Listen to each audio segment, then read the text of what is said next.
नमस्कार दोस्तों, स्टडी आई लॉ के प्रोफेशनल यूट्यूब चैनल पे आपका एक बार फिर से स्वागत है। मैं प्रदीप और आप देख रहे हैं यूट्यूब चैनल को। चैनल पर नए चैनल को सब्सक्राइब जरूर कर लीजिएगा। दोस्तों, क्या है लेटेस्ट अपडेट्स, जो लीगल जो अपडेट्स आपको मैं इस चैनल पे देता रहता हूँ, तो चैनल को हमेशा अपना प्यार और लाइक सब्सक्राइब देते रहिएगा। तो क्या है मामला, जस्टिस यशवंत वर्मा का केस हाईलाइट हो चुका है इस समय कि अगर आपका मुकदमा उनकी अदालत में गया, किसी बड़े आदमी से आप लड़ रहे हैं, क्या न्याय की संभावना, क्या मन में ये जरा सा शक नहीं आएगा कि अब ये आदमी न्याय नहीं कर सकता?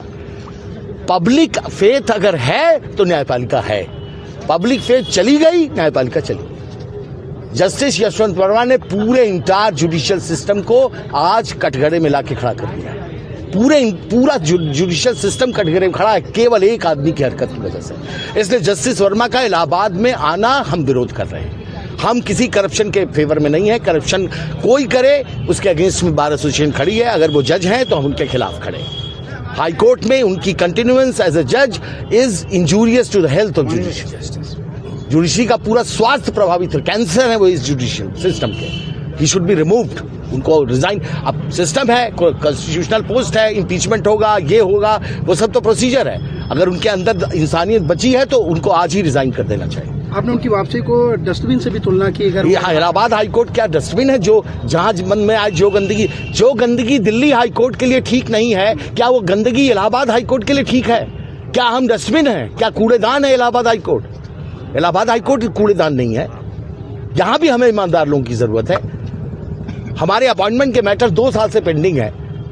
लिस्टिंग की प्रॉब्लम सबको पता है।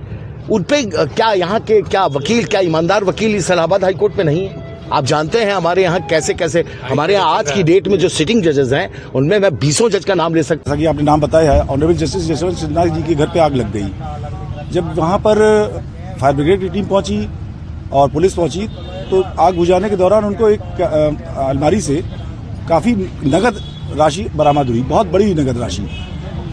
हम लोग को ये जानकारी, हम लोग के जो साथी अधिवक्ता दिल्ली में हैं, उन्होंने हम लोगों को सोशल मीडिया से ये जानकारी दी और साथ में ये भी बताया कि सुप्रीम कोर्ट ने आनंद फानन में एक कॉलेजियम की मीटिंग बुलाई और उसमें उन्होंने ये फैसला लिया कि हम लोग उनका ट्रांसफ़र कर देते हैं इलाहाबाद हाई कोर्ट, जो उनका पेरेंट हाई कोर्ट है। इस पर हमारा ये कहना था, क्या हमारा हाई कोर्ट डस्टबिन हो गया है कि आप किसी भ्रष्टाचार के आरोप को झेल रहे जज को इलाहाबाद हाई कोर्ट भेज करके एक प्रयोगशाला के तौर पर इस्तेमाल कर रहे हैं?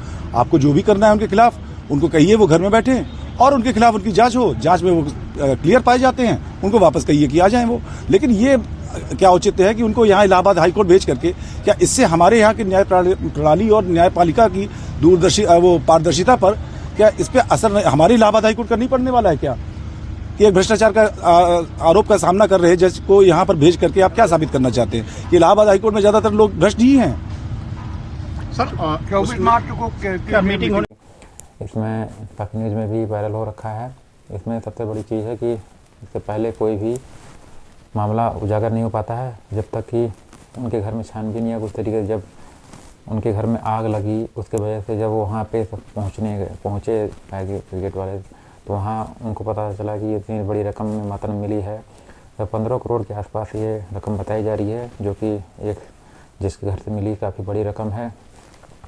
तो इसमें ये दिल्ली हाई कोर्ट में पद में हैं, उसके वजह से अब ये आपको पता नहीं हुआ कि इससे पहले भी वो एडिशनल जज हो रह चुके हैं, जज के रूप में नियुक्त हो चुके हैं, कई जगह पोस्टिंग हो चुकी है, कई जगह ये अपनी जजमेंट दे चुके हैं। लेकिन ये हाईलाइट तब हुआ जब ये उनके घर में आग लगी। तो इस तरीके से जो मामला आया हुआ है, अब इनको जो भेज रहे हैं इलाहाबाद हाई कोर्ट, जबकि इनका विरोध करने वाले जो वकील हैं और वरिष्ठ अधिवक्ता हैं, बार एसोसिएशन है, वह उनको जनरल हाउस में बैठक करने के लिए अपनी मीटिंग बुलाया जा रहा है, जिसमें कि वो उनका विरोध कर रहे हैं और ईडी और सीबीआई से जांच करने की मांग कर रहे हैं। क्योंकि अब ये बड़ा संवेदनशील मामला है, क्योंकि जो न्यायपालिका है उस पर ये सवाल खड़ा हो रहा है। क्योंकि अब ये जो जनता का विश्वास है वो न्यायपालिका पर ही होती है। क्योंकि कोई भी प्रॉब्लम होती है किसी के घर में, किसी का ज़मीन का हो गया, कोई किसी क्रिमिनल से एक्टिविटी से रिलेटेड है, तो कोई किसी से है, तो हर तरह के मुकदमे चलते रहते हैं। तो जज ही होता है जो न्याय देने के लिए बैठा होता है, तत्पर होता है। उसी के गुहार में लोग अपनी आशा लगाए बैठे रहते हैं कि ये जज हमारा पक्ष में न्याय करेगा और सही निष्पक्ष जांच से आपका जजमेंट करेगा। जबकि ऐसा कुछ जजेज में ऐसा केसेस में आ जाता है कि इस तरीके से भ्रष्टाचारी के रूप में आ जाते हैं, तो इस तरीके की नियुक्तियाँ किया जाए और जो भी हो। अभी तक 75 साल हो गए, अभी तक एक भी महाभियोग लिया के जज के ऊपर कोई कार्रवाई नहीं की गई है। जबकि ऐसा नियम कानून सब पहले से बना हुआ है कि अगर भ्रष्टाचार के रूप में अगर कोई संतुलिप्त पाया जाता है जज, तो उसको महाभियोग के द्वारा हटाया जा सकता है। कोई भी अधिकारी इस तरीके से नहीं कर सकता है जो उस पद पर बैठा हुआ न्यायपालिका के न्याय देने के लिए। तो क्या है न्यूज़, आगे के उस वीडियो में देखिएगा कि जो अधिवक्ता हैं और इलाहाबाद हाई कोर्ट के, वो भी बोल रहे हैं कि कोई इलाहाबाद हाई कोर्ट जो है कूड़ेदान नहीं है कि जो कोई भी यहाँ पे फेंक के चला जाएगा, क्योंकि हम भी साफ सुथरा जज चाहते हैं ताकि हमें भी न्याय मिल सके